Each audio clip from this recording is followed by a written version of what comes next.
Hey guys, my name is Marcus, and in this video I'm going to share with you 10 tips on how to process the deep wounds in the body and how to heal. Now, I've been doing this type of work for years, and it's something that I'm very fascinated by. And there is tendency to think that the only way how we can heal is with a therapist or with a practitioner. On some level, it's true because I do that type of work to provide care, safe space, give insight, help clients process things. But there came huge self-realization for me that I can also do a lot of inner work by myself. So that's something that I'm going to focus on in this video. So the first thing, the most important thing in a healing process is deciding. This is a huge thing. In the moment when we decide that we are capable of healing, when we decide to take full responsibility for our own life, when we decide to take the life into our own hands, then the things can actually change and transform. Even when we don't know how, even if we don't know what the journey is going to look like, I decide.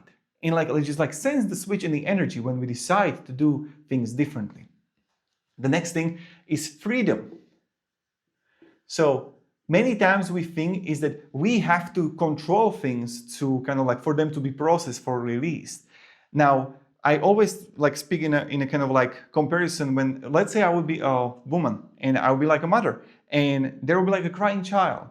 It's I'm not going to come to the crying child and say, stop crying, you need to stop crying right now, it bothers me. What I would do is that I would create a care, a safe space, a freedom, compassion, understanding, that the child can just do and cry, and I would hold space for it with this kind of the freedom for it. In a way, how would I also explain it is that, I never say I'm the body. I say I have the body in my body. That means there is a me and then there is a body. That means I can diffuse from it and then provide the kind of those qualities needed for transformation with all the care, compassion, understanding, and not control. And that comes for the next thing, that we're going to have environment. This is very important.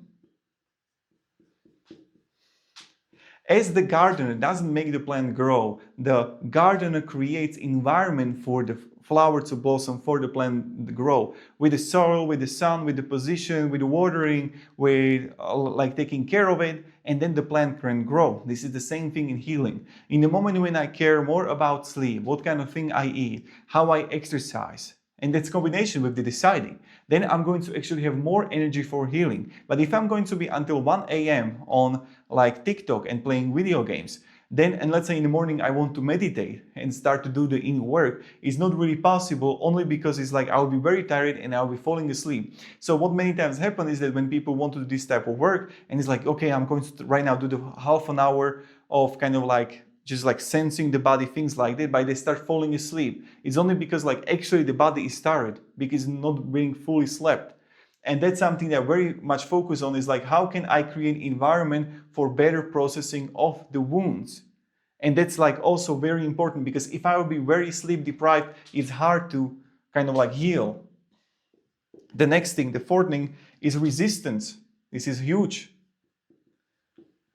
This is something that I spent whole year working, which is resistance. That means is that I have problem with what I feel. It's there is a body, there is something present in the body, and then there is me that got problem with what is present in the body.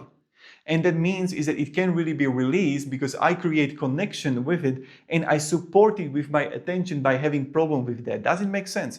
So if I will be a mother and there is a crying child and I come to the child, say, stop crying, you need to immediately stop crying. I despise it. I try to push it down. I lock the child to another room to cry there because I don't want to even hear it.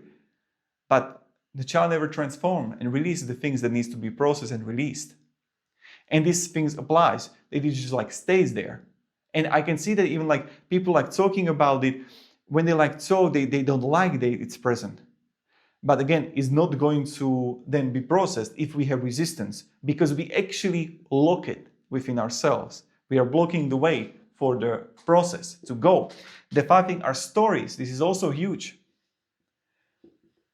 So people create stories when they encounter something, is some kind of wound inside, there is entity they start creating from the past life, from what happened in their own life. And they support the kind of thing that is present with the story, and they recycle themselves in the story. Therefore, in their in the mind, they're thinking, they're not feeling, because whole thing this type of work is done through the feeling, not through the thinking. And that means is that stories are a huge blockage also, because then we are not really processing anything. We're just kind of like stuck in the head.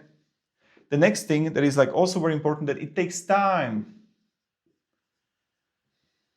Primarily, this type of work, what needs to be done is that it's combination of taming the mind, and taming the mind takes time. And it's like a lot about the discipline. But primarily, we have to understand that you could be actually like the first person in your whole generation doing this type of work, doing this type of like healing, because there were like wars. It was like very difficult time. I'm not saying like this isn't, but they had like a lot of suffering and didn't have the option. They didn't have the knowledge on how to process those things. So what they did, they dissociate from themselves, they pushed everything down, and then it's like there's like generation after generations, and it's like there is like a lot of generational trauma. So in a moment, how would I even say it, is that let's say that this is the power of the ocean, the surface of the ocean, and this is you. And we many times believe that all there is just surface of the ocean. But the whole thing here, this is everything that is in our own bodies, the whole ocean, with all the sharks, with the cold water, with darkness, with everything, is within us. And there is a lot of courage to actually decide that we want to actually, we want to heal, or like the courage to dive deeper into the ocean within. And there is a lot of processing there, but that's why it takes time, to be comfortable in ourselves and to heal. Then the next thing that I want to encourage is that many times people don't have the practitioner, they don't have the money, they don't have the time, they don't have like anyone they will feel comfortable and safe with to do this type of work. So I highly encourage to spend time in nature and use the nature as a co-regulation. Well, like there is this essence, the more you would be there, and if you feel actually like comfortable in nature, and primarily like being alone, that it just like the nature creates the space. On some level, it can create the space for us to heal. And I can even feel when I kind of like, I'm more in the forest and I'm more time there, I just like connect with it. And then I feel the transformation is like quicker comparing when I just like do the work by myself. That's something that there is also this wonderful quote that if you feel that you have a sick soul, come to the forest, come to the dark big trees, they will help you, right? That's very important. And I encourage you to also explore this. Let go of the belief. That means is that we want to let go of the things like how things should be, that I shouldn't be crying, that this is how it should happen. In the moment, we need to let go of it. The feeling doesn't have to do anything with the thinking. In the moment when we have belief how things like should go, that I'm going to provide half an hour and this is going to happen, it's kind of like, is like, this is not, doesn't work. So we have to let go of the belief. Okay, next one. Staying sharp and still. This is huge key. There is this from the, like samurais, sharp mind, sharp blade. Same thing with healing. Like imagine I could come to the child and I'm just like shaking, I'm kind of like not even here, and then what happens is that I'm not really present with the child. They feel it, that I'm not here, they feel it. And you can always sense, like, let's say when you're with someone, right, and they become the phone, they're on the phone, that the attention, like they're not here. So even with a wound, what is very important when facing it, there needs to be this kind of like stillness. I provide care and freedom, but I'm sharp. I'm constantly aware 120% of whatever is happening inside. That if someone would open the door, it wouldn't be like, they will be like, that's a dullness then, when you're not really aware, that you're not fully present. But only if you're like fully present with the pain, then the pain starts to transform, that I provide the care for it. Doesn't make sense. And that means is that what might happen is that it can become too overwhelming when you start to, it can be like too painful. So what needs to be done is like stepping back. Then what you're going to do is that you're going to just like let go of the kind of like this kind of type of work, and you're going to look on the clouds. You're going to like orient around the room, find something that is comfortable. For example, like some kind of essential oil, or you're going to like ground yourself. And this is where the nature is very beneficial. When you're like in more nature, I found out is that I can process more. But you have to feel like relaxed and comfortable there. It's very important. And the last thing, this is like, oh my God, this is so huge, are chemicals. Chemicals, and what do I mean by that? Let me just write that.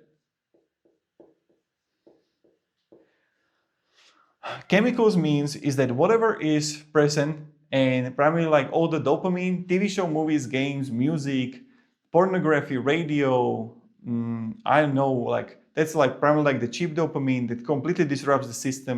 And in the moment when the system is disrupted, it's not possible to do any inner work.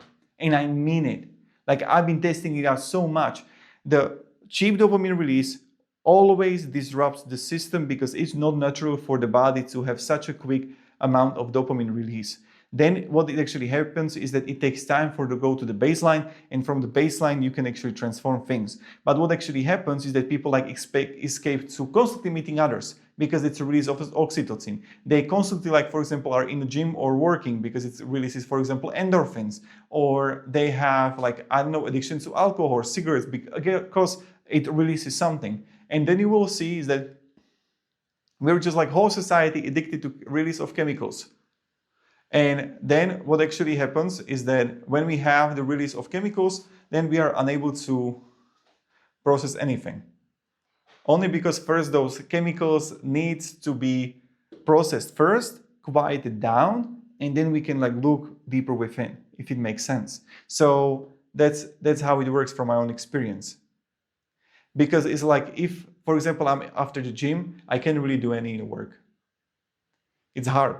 Because it's like I actually like feel it. The same thing applies with anxiety or even like with depression when the cortisol is released. Same thing. It doesn't matter what kind of chemical. In the moment when cortisol is released, it's not possible to dive further into ourselves because first the cortisol needs to be taken care of.